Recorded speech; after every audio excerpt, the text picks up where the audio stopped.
She kissed me like she always did. Mechanical, precise, a habit with no hunger behind it. Then she turned away, adjusting her dress in the mirror with that distant look she thought I didn't notice. We'll take separate cars. In case you want to leave early, she said. Casual. Too casual. I didn't argue. I just nodded. That's what she expected. I buckled our son into the passenger seat. He looked at me in that quiet way he always did, studying my face the way kids study the sky before a storm. We pulled out of the driveway. She was already gone. Halfway through the drive, he leaned in close. His voice was barely a whisper, the kind children use when they know something is wrong but don't know how to say it out loud.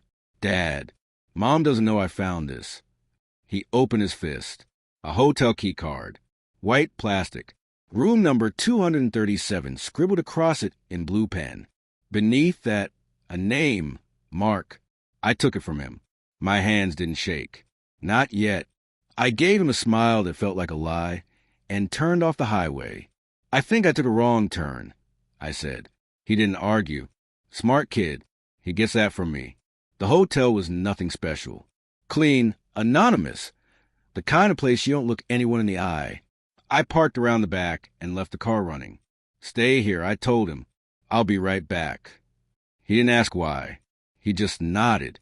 The elevator smelled like bleach and bad choices. I stood still inside it, watching the red numbers tick up like a countdown. Second floor, left turn, room 237. I knocked once. Silence. Then a click. The door opened 2 inches, then stopped. A man stood there, tall, shirt half buttoned, bare feet on the carpet. Behind him, her perfume, her laugh, her silhouette blurred to the hotel curtain light. He looked at me like I was nobody, just a delivery guy, or maybe a wrong door. Then he saw my eyes and froze. She called from the bed. Mark, who is it? My name isn't Mark. It never was. He closed the door slowly. I let him.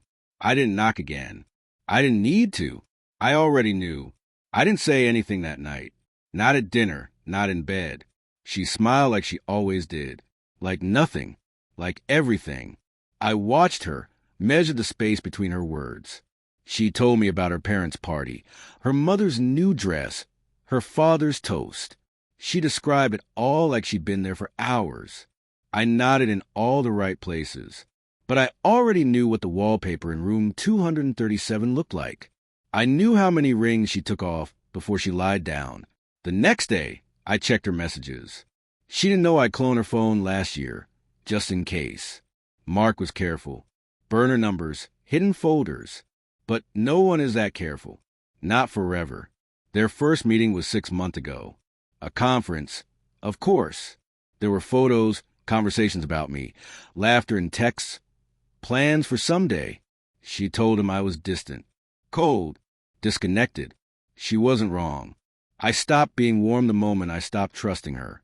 That was long before she ever slipped between someone else's sheets. It all led to one thing, a DNA test. Simple, clean. 1 swab for my son. 1 for me. 3 days. I didn't sleep during those. Didn't need to. The envelope arrived in a plain package. White. Unassuming. Like truth often is. I opened it in my office, closed the door, locked it. Not a match. Probability of paternity. 0%. I read it again and again. Then I folded the paper and placed it in my jacket pocket, like a loaded gun. That night, I set dinner. Her favorite. Lit the candles. Played the music she liked. She smiled like she won something. After dessert, I handed her the envelope. No words. She opened it slowly. Her hands began to tremble. Her lips parted. She looked at me, but I wasn't there anymore. I can explain, she whispered. I nodded. Not yet. Not no. Just acknowledgement of sound. She reached for my hand. I pulled it back. I didn't raise my voice. Didn't curse. I simply slid my phone across the table, opened to the thread of her messages with Mark, photos, dates, locations. Her face crumbled in real time. I saw you, I said finally. 1 wrong turn. That's all it took. She started to cry. But crying is a remorse. It's panic dressed in pity. I didn't mean for this to happen. You meant it every time you lied. She stood, reached for me again. I stepped back, one clean step, and I said the last thing she never saw coming. He's not mine, but I'll raise him like he is, because you don't deserve him. She collapsed into the chair like something cut loose. I turned, left her there.